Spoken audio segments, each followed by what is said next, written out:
5-year-old twins Ivy and Jordan are happy now, but their mom, Tanisha Vereen, says both girls have severe skin allergies. Every couple of weeks, she would have a flare-up that I just couldn't keep her off of antibiotics or steroids.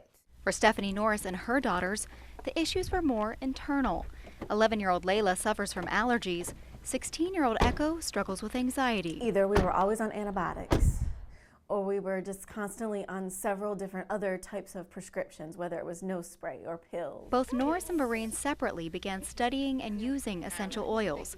Over time, they saw improvements. On average, where she would end up on steroids at least once out of the month, we now go, I want to say last year we had only one instance where we actually needed a steroid. After seeing the difference essential oils made in their lives, Norris and Vereen started a business, Essential Infusions, with the goal of helping and educating others. It's not just here, rub this oil on you or smell this oil and it be a cure-all. Experts say when choosing essential oils, it's not one size fits all. They say what works for one person might not work for another. Experts say sometimes it's a lengthy and sometimes tedious process to find out what works. It happened pretty fast and my face felt like it was on fire. 9-year-old Maggie Martin is an example of just that. Her mom Cheryl says they'd used one type of essential oil to help calm Maggie's nerves before taking math tests, until a friend recommended a different type of oil that had worked for her child. We just put a little bit on her wrist and her whole body reacted to the 2 little drops. I think it was 2 little drops that we put.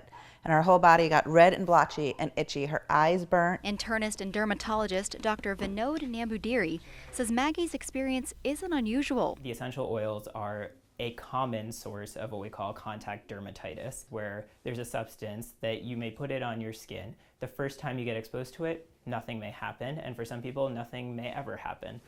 But in a subset of the population, they develop an allergy to that substance. Dr. Nambudiri says though he's had some patients say they've had success using essential oils, he says to proceed with caution. That's something that I tell my patients about any kind of topical agent, any kind of medication.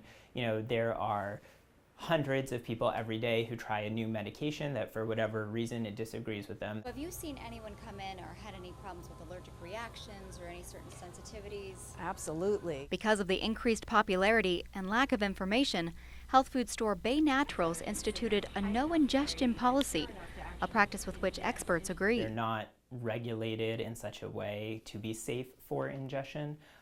They're not technically a prescription product. They're not usually under the oversight of the FDA or other regulatory agencies, so I'd be very wary of ingesting them. Another no-no? Using an essential oil neat, which means putting the oil directly on the skin straight out of the bottle. Because it gets absorbed into your body. It can actually cause things, trigger like shortness of breath and dizziness and things like that.